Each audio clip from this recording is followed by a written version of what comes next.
I just came through just watching from a distance. I didn't dare to enter. I was not familiar where to go. Today you bring me in. I'm here with the students and the faculty and the friends. It's an amazing experience, a lifetime experience for me.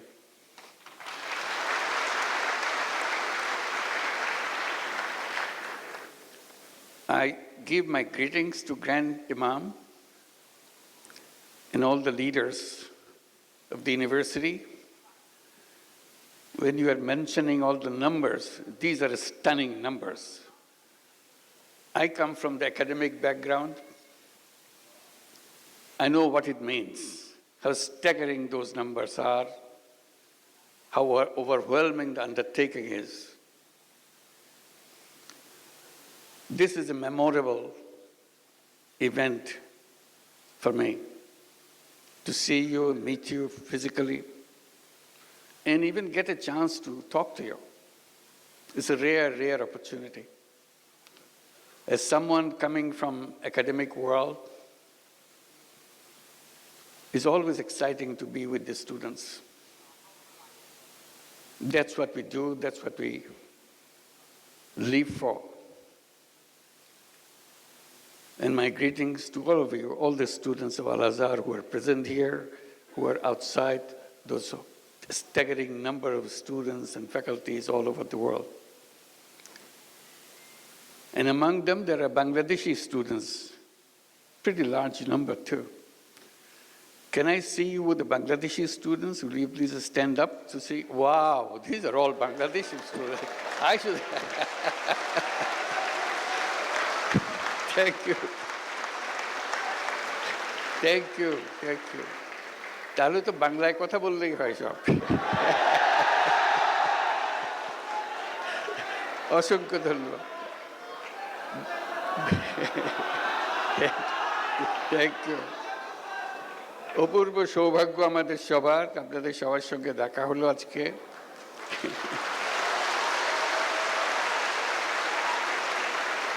আমরা দেশের সবার পক্ষ থেকে আপনাদেরকে বিজয় দিবসের শুভেচ্ছা জানাচ্ছি।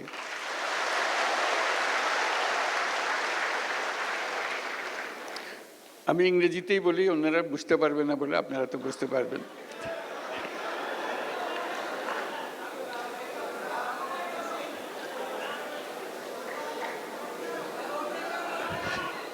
একটু পরে বাংলা বলবো, আগে ইংরেজিতে বলিনি কিছুক্ষণ।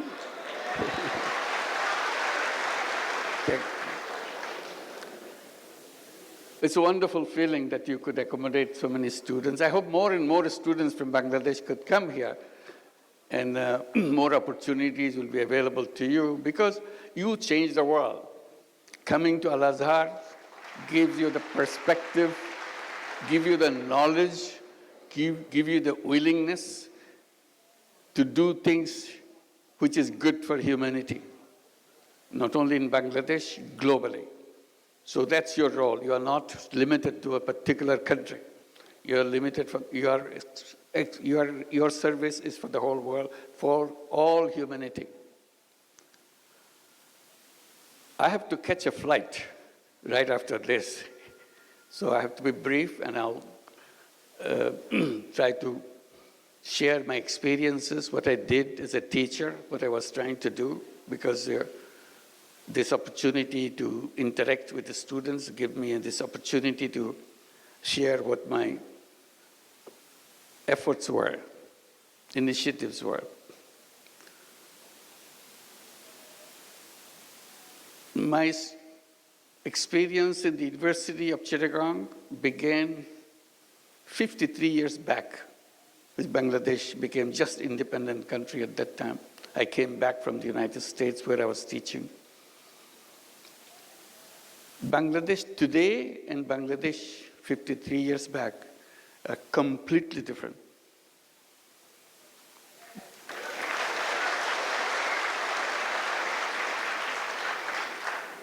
Bangladesh was the poorest country in the world.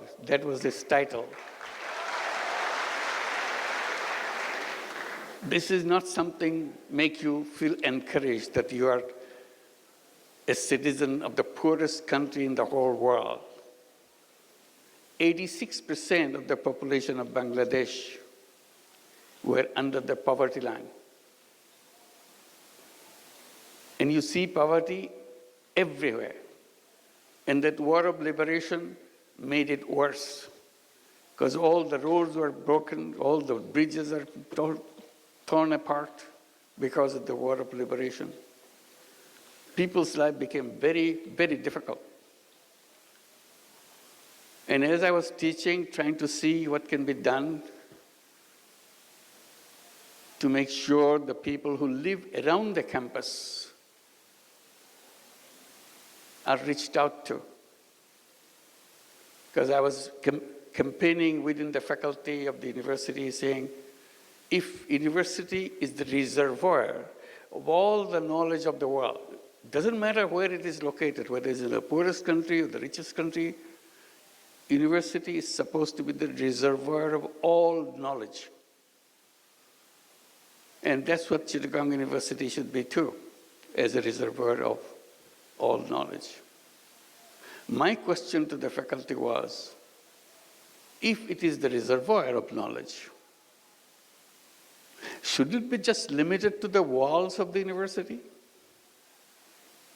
Or should it be available to the people who live around the campus? That became a big debate. And I was campaigning that knowledge is no good if it is not useful for people. So if the university has knowledge, it must reach out and touch the lives of the people who were around it and beyond. And that's what this whole meaning of having an university. So we're trying to see, I was trying to see, not many people paid attention to it. What can be done? And then terrible thing happens in Bangladesh. Terrible, terrible thing. Worst thing that happened to our life in the history of Bangladesh. In 1974, we were hit by a famine. And Bangladeshi students probably heard about it, but others may not. An enormous number of people were dying of hunger throughout the country. You literally see dead bodies on the street every day. They died not because they had some any disease. They died because they couldn't eat. They didn't have enough to eat. And dying by hunger is the most painful way to die. Death approaches very slowly. The day you die, the moment you die, you cannot distinguish, nobody can distinguish at what point you are alive, at what point you are dead. It's a very slow-moving process. And suddenly, it shocked everybody. That is death by hunger. Massive number of people in Bangladesh. And that hit us too in the university. So one of the things I was trying to do, if shortage of food is the problem, people couldn't eat. All I can do, at least try to help the village next door to the university campus do not have shortage of food. So my first effort was to make sure there is no shortage of food in one village which is next to the university campus. So I did lots of different things. Then I saw no matter what I did, there's still a large number of poor people in the village who couldn't afford to buy that food, even if they had the food in the village.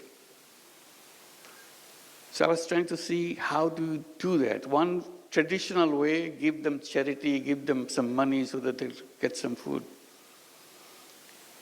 And I was wondering whether there's a good way to do that, because religions, most of the religions say that, give charity to the people for good reasons. But I was kind of hesitant, because this is something which doesn't lead to the solution. it only perpetuates the problem. So I kind of took a different decision that I don't want to go by that route. It's a good one, but I don't want to pursue that road. I was looking for something which can be sustainable. Opportunity came, some of experience of interaction with a villager, a village woman. And she was explaining how she survives in a daily way. But in her survival process, she had to borrow money from someone to make some stool. And then the lender, which is the trader, gets all those stools to himself and sells in the market. And he gives the lowest possible price for those stools that the women made for. So she was totally cheated out of the whole deal. So she remains poor, but she struggles hard to make sure she gets a meal next morning or next day. The reason she didn't have the money to buy bamboo, which goes into the stool. So I asked her, how much does a bamboo cost? So she borrowed the money from the trader. She said maybe about 50 cents, US dollar-wise, or maybe a little more if you are looking for a good quality. I said, what if somebody gave you that 50 cents as a loan, can you pay it back? I said, of course I can pay it back, because I pay him much more than that. So paying you back is no big deal. I thought about it. Should I give her the 50 cents and let her be free from the moneylender, trader? Or she should continue the same relationship and see what happens. So I didn't give her the money. But I thought about it. Next morning I came back to her. I said, okay, I'll give you the money. The deal is you'll return the money to me once your business is done, and then you can borrow more. So this was the start of something that I continued, because I was so excited that she really paid it back, and I gave her money back again. So I told the villagers. In the meantime, I became very familiar with the village women and village people. I said, if you need money, come to me. I'll give you the money. This is in a circumstances, in an environment where money lenders will give you money, and for that money you have to give away everything. Still your money is not paid back.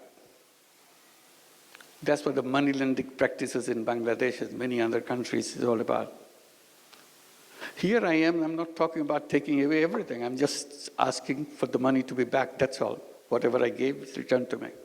People thought, oh, it's so easy. So it became very popular. The more popular it gets, more excited I get. Because it helped people. They started doing things and paying me back. Then I thought, this is not my job. I'm a teacher. Why should I lend money to people? This is the job of the bank. So there are several bank branches in the campus. So I went to the bank branch that I'm more familiar with. I told him, why don't you do that?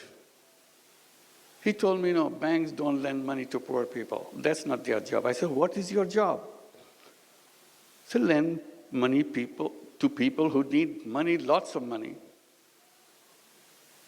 I said, that's very funny. You want to give lots of money, but you don't want to give little money. He said, that's banking. I said, that's wrong. That's wrong banking. So I kept summarizing that principle of banking. I still do all the time. It's a very strange principle of banking. The banking principle is very simple. It says the more you have, the more you get. If you have nothing, you get nothing. I said, that's very strange. You have the whole banking structure in the whole world on that principle? It is like that. Still, it's all over the world. I said, banking system is wrong. The first time I became very bold, I started saying banking system is wrong. How should you fix it? I said, very simple. You reverse your principle. The new principle would be the less you have, the more attention you get. If you have more, you have to wait. All bankers laugh at me. That's not banking. I said, that is the banking. If banking has any meaning, it has to touch the life of the people.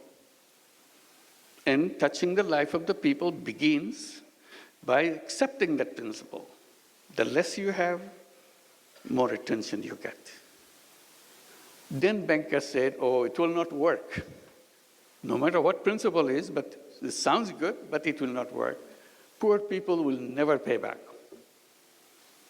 Then I raised a simple question. How do you know?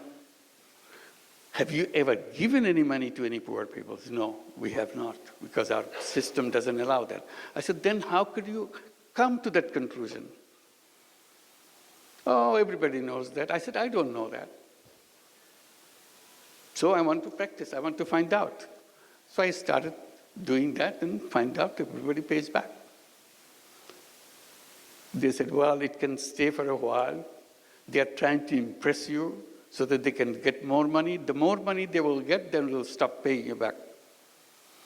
I said, that's your assumption. I will not stop until I face that problem. I will continue. And I continued. As I continued, more and more people came. In the meantime, I started focusing on the poorest people, and the poorest of them are the women. So I said, why don't I start at the poorest level of survival? So naturally went to the women and started doing the women. And it expanded. And then I said, why don't I create a bank, separate, different kind of bank than the conventional way that you see? The idea of having a bank came at that moment. And I started debating with the government officials, telling them, give us a permission to create a bank. Everybody laughed at it.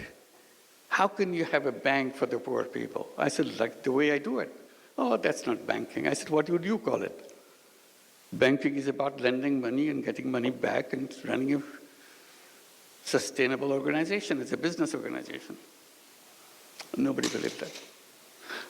Finally, after many years, I got the permission to create a bank. I called it Grameen Bank or Village Bank and continued to expand. And that became a story after that. So this is how an idea came to challenge an institution. The reason I'm telling this story in details, unless you challenge, nothing will happen. The world will remain the way it is.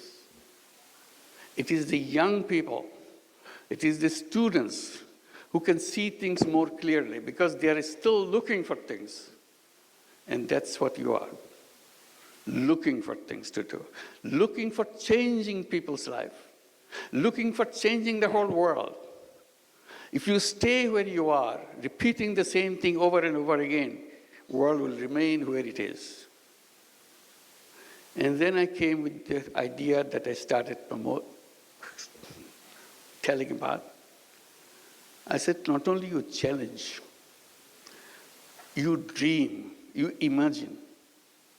Imagination is a big power. That's very funny. It doesn't cost you anything to imagine.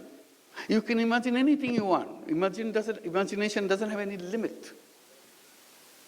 But it is the fundamental thing to lead you to change. If you don't imagine, it will never happen. It's a very funny thing. If you don't imagine, it will never happen. But if you imagine,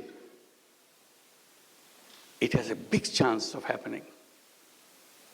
So I encourage everybody, all my students, people that I meet, make imagination. Imagine things.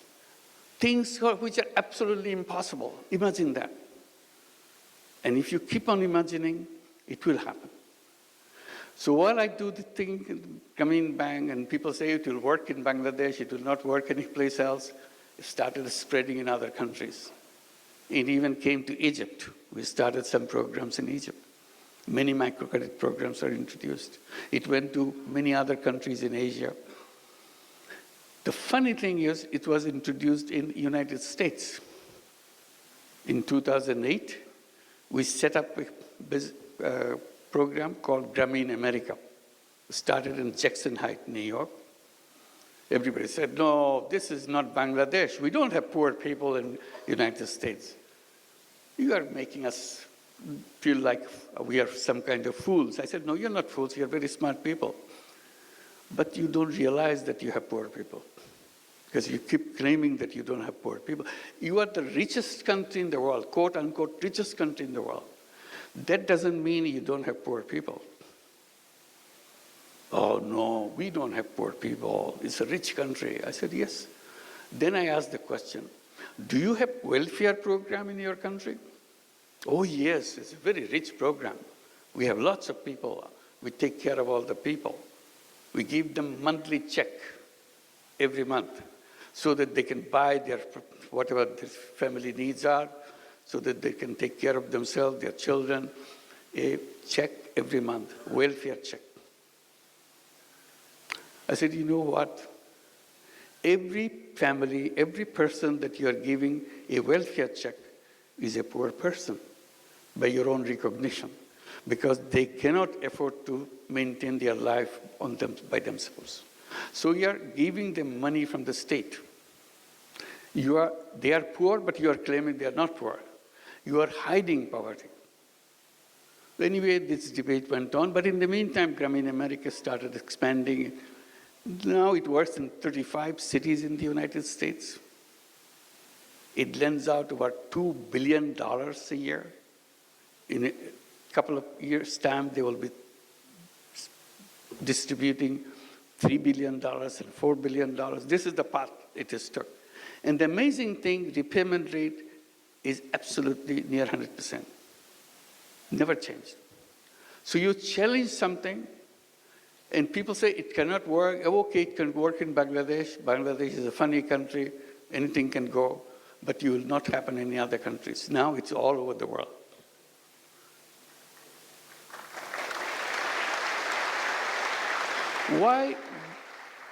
Why women? I explained. And I said, women are not only poor in terms of income, they are also poor in health. If you are poor, you are always poor in health. If you are a poor woman, then all the diseases of the world is heading for you. That's the situation of poor women. So along with microcredit, all the loans that we give, savings that we take, we started looking at the condition of healthcare of the poor women. So we built up a whole healthcare program. We have healthcare program in every village so that we can take care of all the women. We have over 10 million borrowers, meaning 10 million women in our system, in the Grameen Bank in Bangladesh. So there's lots of people needing healthcare. So we introduced our healthcare system, and it worked very well. And we created many other systems to help the poor people. And people say, why are you doing all these things? Why don't you leave it to the state to take care? I said, look, the state government can do whatever they can do, but every citizen has a right and obligation to do what he or she can do. So we are simply using our right to make sure we make life for other people better. And that's what we are doing. But you're doing it you are charging people fee, you're charging people money to run this. why don't you do it as a charity? I said, I'm always trying to stay away from charity, but charity has one limitation. Charity is a wonderful word, wonderful idea, because that's where only place where poor people could survive, charity. I said, I am saying that it can be done in another way. Because charity, when it goes, helps people, it does help people. But money that goes, it never comes back. So you have only one-time use of your money. So you have to find fresh money to do the same thing again. I said, what I'm doing, I'm trying to create it as a business proposition. So money goes out and does the job, and money comes back. So you use the money again and again. It never stops. I said, this is more powerful. Charity money has one life, but if you do it in another way, where it's a business proposition, then it has an endless life. Then he said, then you must be making a lot of money. I said, no, I'm not making money. That's not what I do. I promised to myself that I'll never make any money for myself. That's it, simple proposition. So I don't even make any money for myself.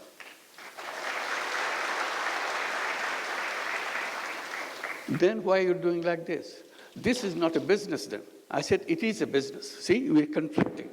In our classroom, we are told, if you are in a business, you have to make money. And the best sign of a good business is to make the profit as high as possible.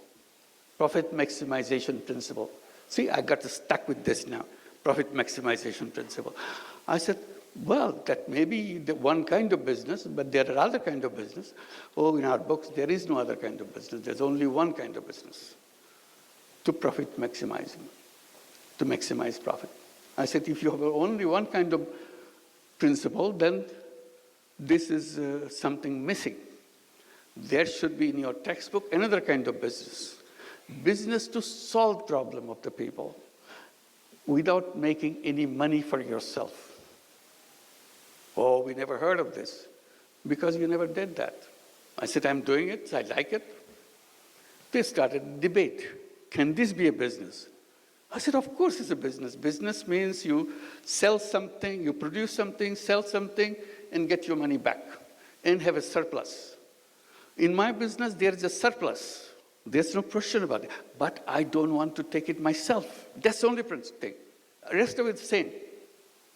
Why didn't you want to take money for yourself? I said, that's my decision, that's all. You don't question that.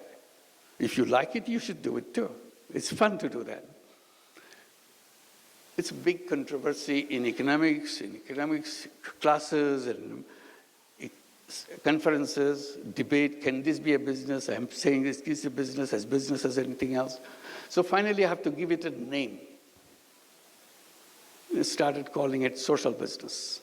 Defining as a business to solve problem without financially benefiting by yourself.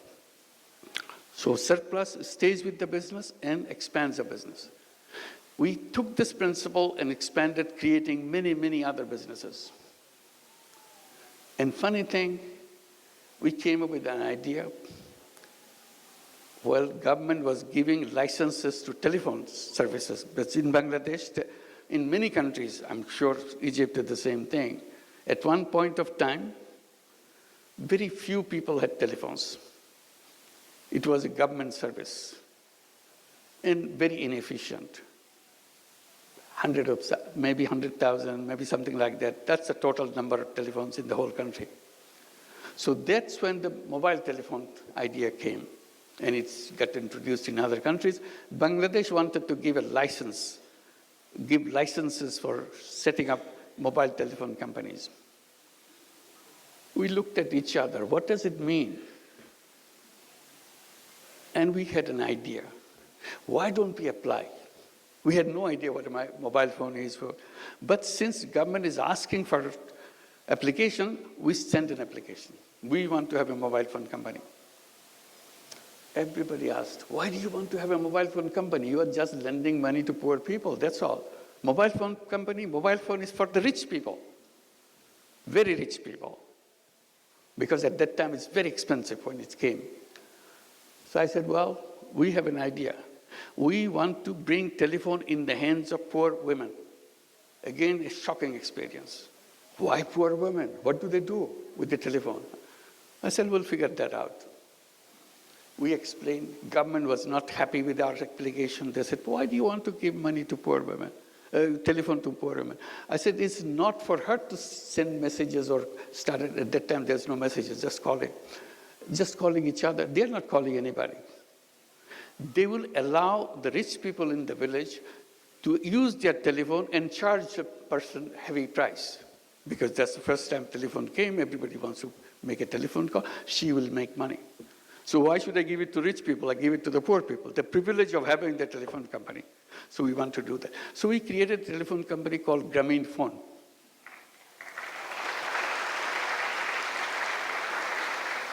Government official asked, you said your women are illiterate. I said 100%. All our women are illiterate. They cannot read, they cannot write, they cannot even write their names. They don't even know what their names are. That's the beginning. Then why are you giving the telephones? Who cannot read, who cannot write? How are they going to push the buttons if somebody says, make a call for me to such and such place? I said, you underestimate poor people. If they find out pushing those numbers bring them money, they will learn it in 10 minutes. There are only 10 numbers in the whole world. So if those numbers bring money, they are smart people. The poor people are poor, but they are not dumb people. They are very smart people. That's how they survive. And literally they did that. They learned those numbers and became very successful telephone companies by themselves, just selling the telephone service in the villages. We call them telephone ladies of the village. Very soon we had 1 million telephone ladies selling services all over Bangladesh. Grameen Phone became the largest telephone company in the country, still the largest company in the country. The reason I'm telling this story is, you have to just twist a little bit. World changes completely. All I did, give few cents lending to poor people. It changed the whole world. Because I stood by it, explained it, repeatedly showed that it is possible, it can be done. And then I bring the mobile phone in the hands of the poor people. Everybody said, this company will never work. That became the largest company. They never had an idea that women and the poor women can be involved in telephones. It dramatized the whole family. She became the most powerful person in the whole village because she has a telephone. You may be a rich person, but you don't have a telephone. Because our company gave only telephone to the poor women, nothing else, in the beginning. Now we give it to everybody. So she became very, very respected person, very important person in the village. One lady was explaining to me in those days, saying that, I said, how do you know you're an important person? She said, I know I'm an important person in the village because no wedding ceremony can take place in 7 villages around me without me getting invited. That's the importance. So it's powerful. It gave them power. It brought technology. Their children changed. We pushed these children to go to school. We gave them scholarships. From illiterate families, they went to universities. They got their PhDs. Many of them became doctors, engineers. I said, there's nothing wrong with the children of poor families. Simply, they didn't have enough finance to go through the school system. After they go to the school system, they're as good, even better. They're topping the class. So it's about perception, how you look at the world, what you want to do with the world. So now I talk about creating a new world. I call it world of 3 zeros.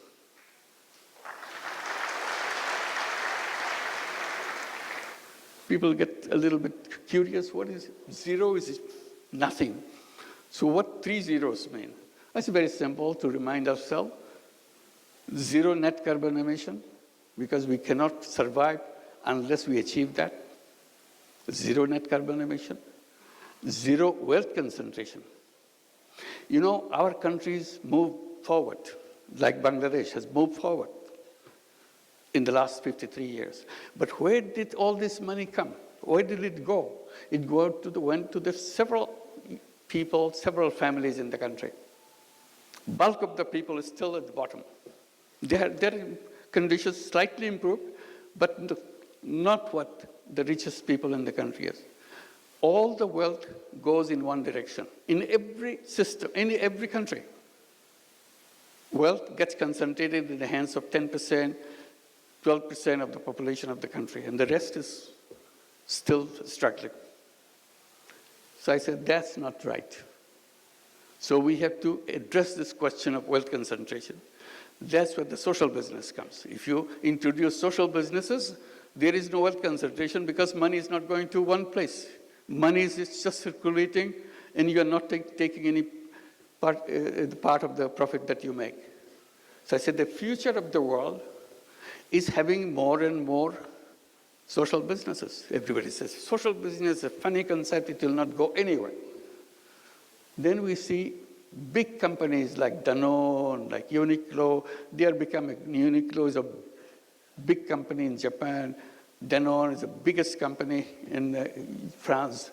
They became interested in social business. So we started having joint ventures of social business with big companies, addressing the problems of the poor people, because company doesn't want to make money for itself. It is only interested in solving problems. So now the social business idea is spreading. We have many, many centers at the universities. They have social business centers teaching what the social business is, challenging the whole economic system, whole economic framework.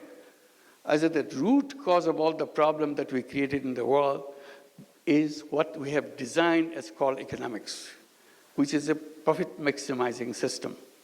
I said that world will always be a world which will destroy itself. I said the civilization that we have created now is a self-destructive civilization. It will destroy itself. Nobody can save it.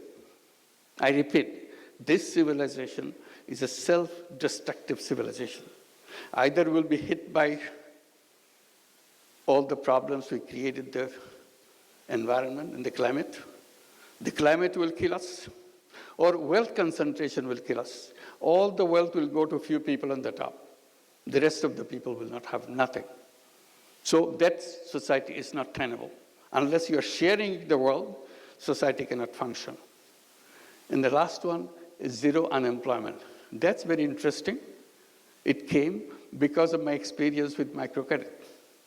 I said all human beings are born as entrepreneurs, not job seekers. But the economics teaches us, get ready, get a good degree, get a good education, get to the best university, so that you get a best job. I said job is a wrong idea, absolutely wrong idea.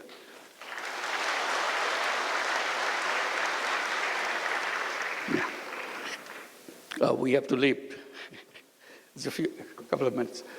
I said it's a wrong idea because human being is a creative being. Essence of human being is the creativity. That's why I said imagine. If you imagine, your creativity takes over. It makes it happen. You imagine that you want to go to the moon. When people were saying we want to go to the moon, everybody laughed at each other. Such a funny idea, human being going to the moon. You couldn't be funnier than that. But it's a dream. When you have a dream, you make it happen. And they made it happen. Now, lots of other dreams are coming up. What is your dream? The best thing any education institution gives to the students is to make him or make her capable of dreaming. If an institution is not inculcating that quality in young people, that institution is not an academic institution. It doesn't serve the whole purpose of being an academic institution, inspiring young people to dream the things that you would like to see. Once you dream, it will happen.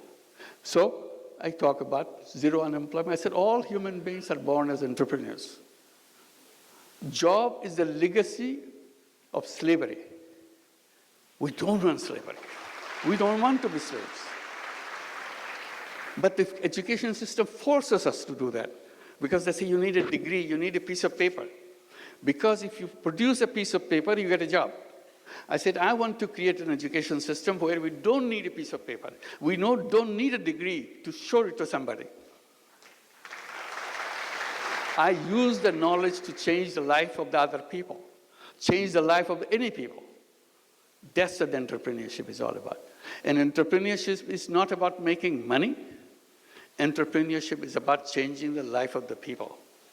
So if you can create a society, create a world of 3 zeros, 0 net carbon emission, 0 wealth concentration, 0 unemployment, we create a new civilization. That's the challenge. That's the task that we have. এই কথা বলার জন্যই আপনাদের কাছে আজকে আসলাম। আপনাদের